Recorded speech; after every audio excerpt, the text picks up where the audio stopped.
All right, up next, we have a question from MantisAwakening in the R Experiencer subreddit. Many people report personal contact with various forms of non human intelligence as part of the experiencer phenomenon. Based on conversations with insiders, my understanding is that the government takes this seriously, but is very hesitant to acknowledge it publicly. Can you comment on this?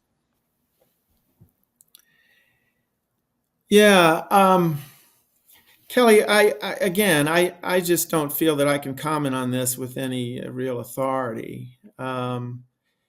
It is, of course, consistently claimed that NHI communicate telepathically and over great distances.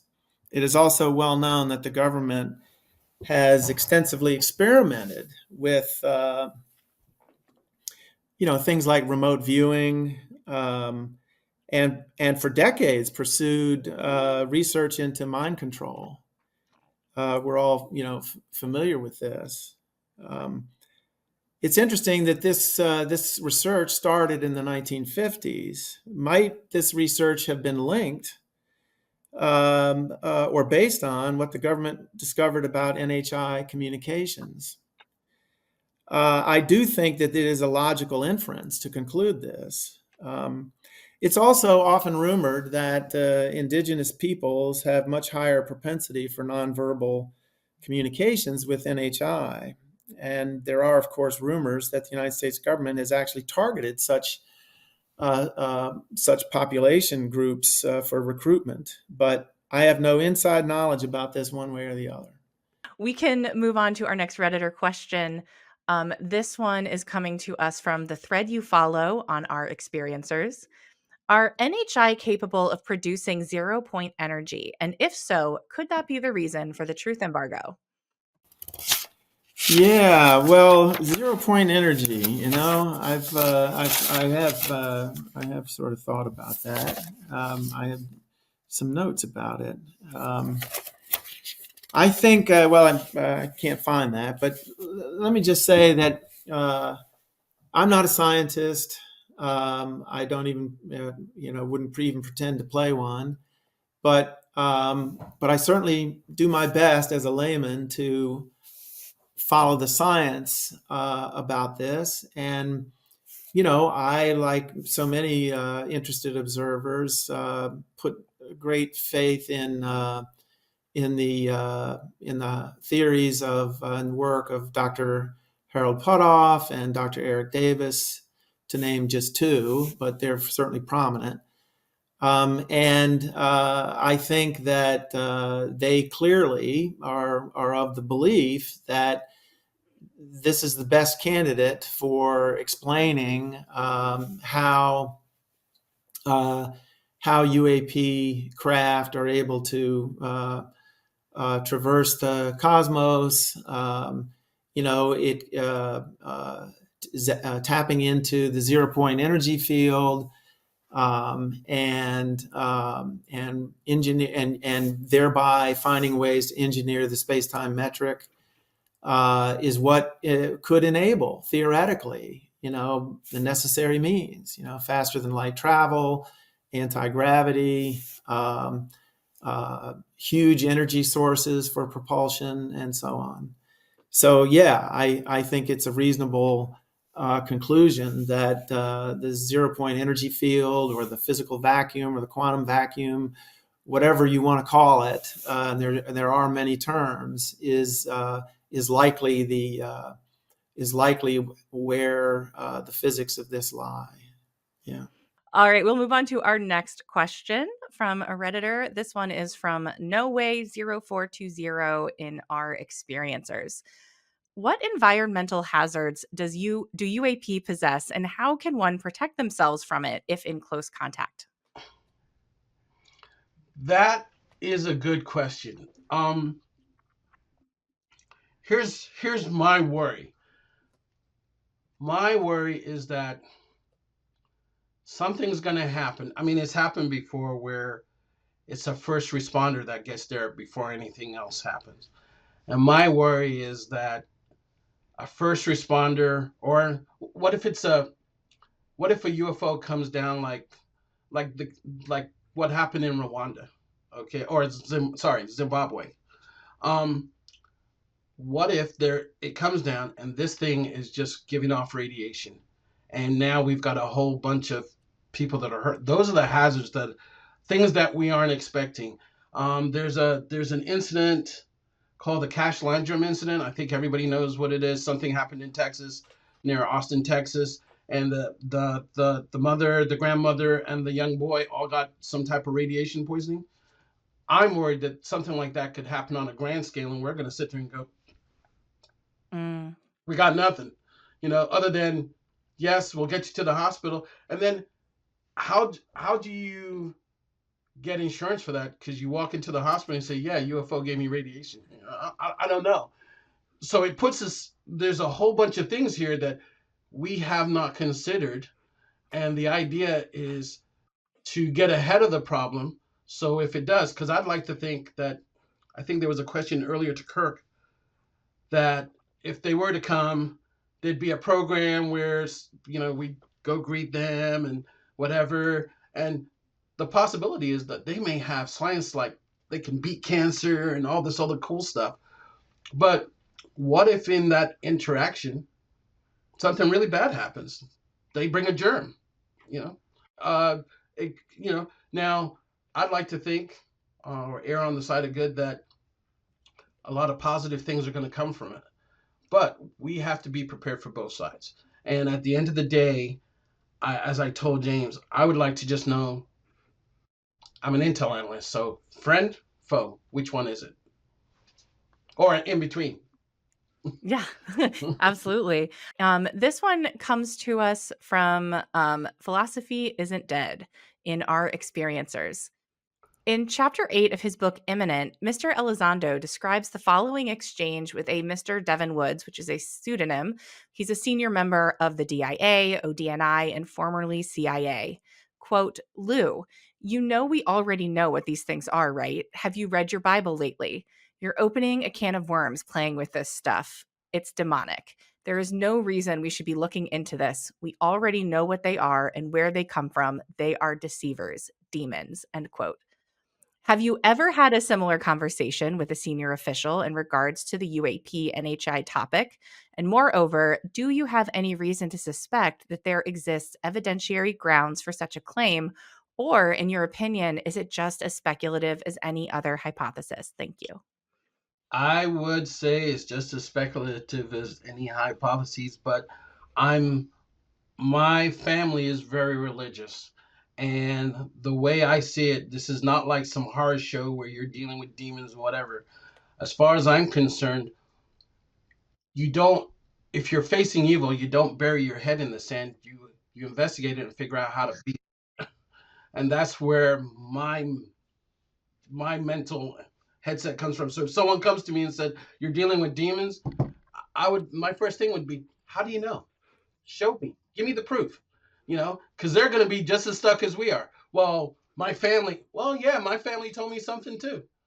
For every argument that someone has, it's all speculative. So we'll all have the counter argument.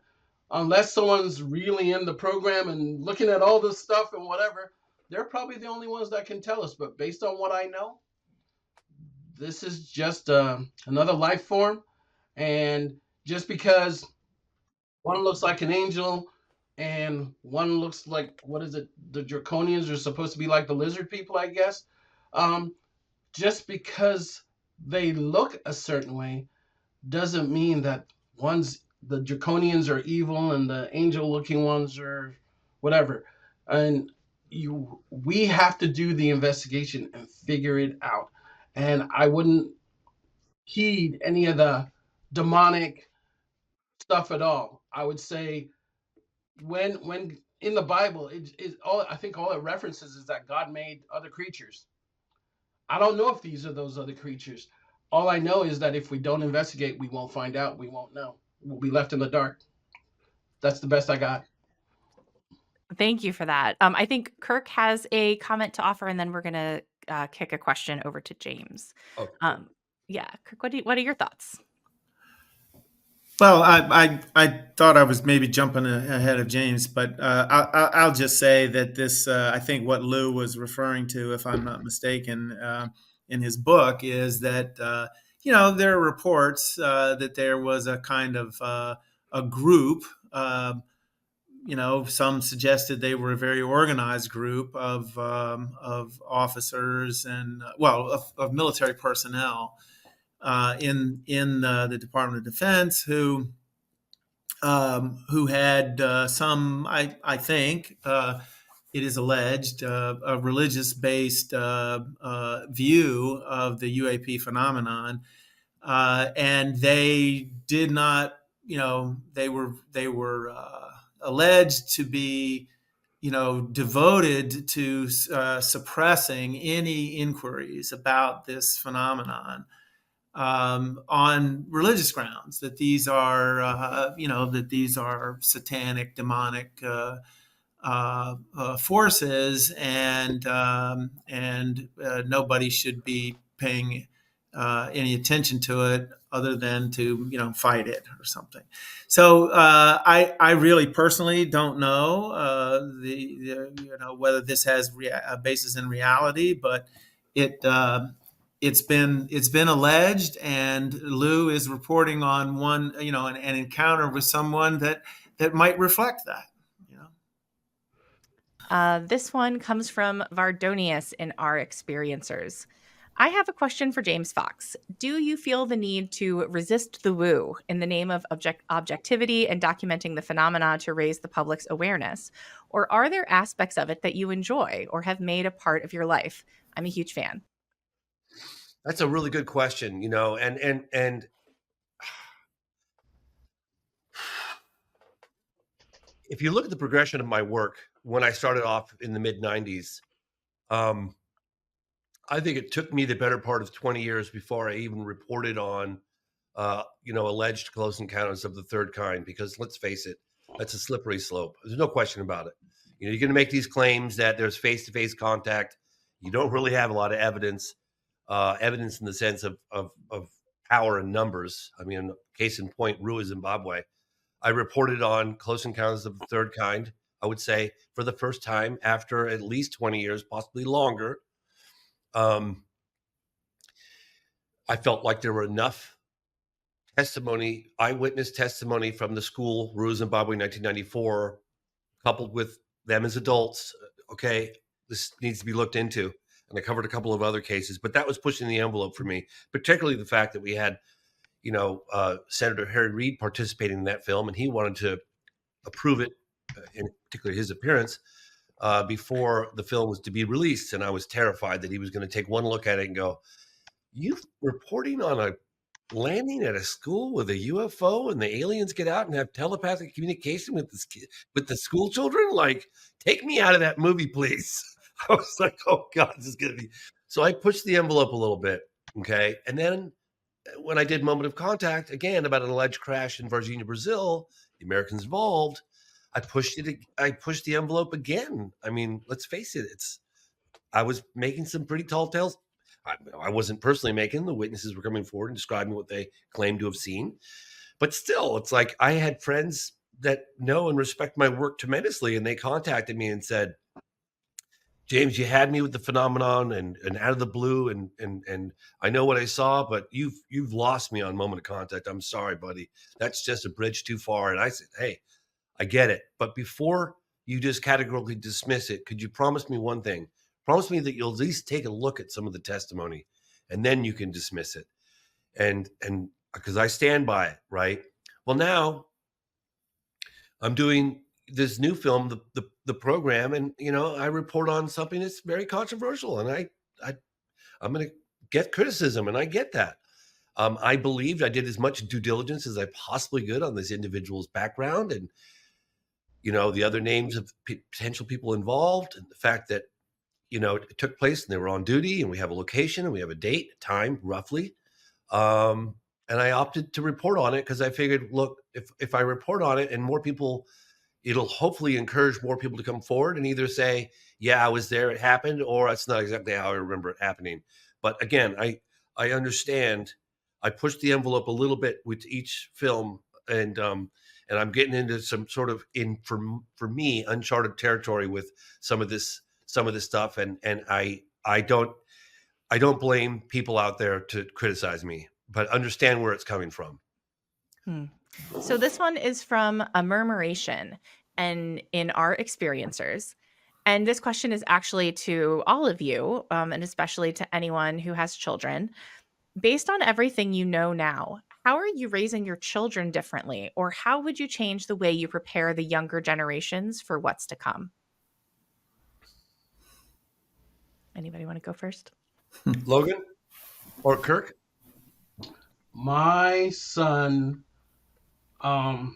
is older now, so he's kind of figured out what dad's interested in. And I wouldn't change the way I raised him or anything like that, because now he's more inquisitive about the world, and he's even sending me stuff on UAPs. I was like totally surprised. He's like, "Hey, Dad, have you seen this? Hey, what about this? And why does this work this way?"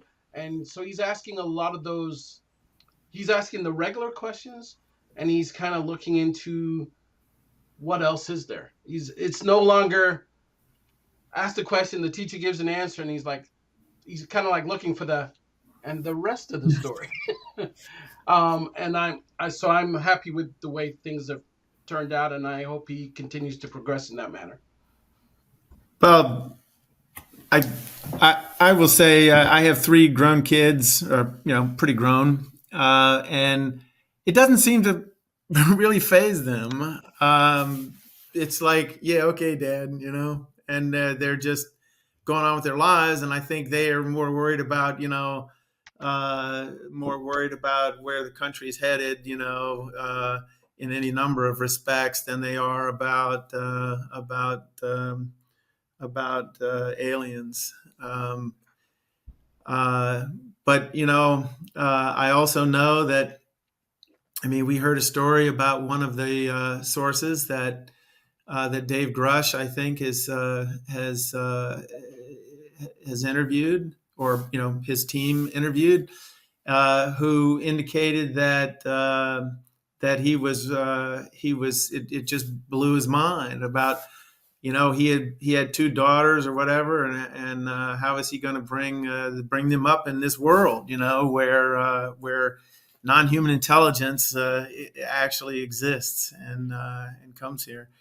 So it's it's a very personal question, and I don't yet have a formed view on how I or anyone else should think about this, but it certainly is going to alter the trajectory of our society and our planet. Just don't know how. My son says that all of his other fellow students, because I was worried, like, I hope people don't make fun of you because your dad investigates the crazy, and he says, no, the kids think it's really cool. So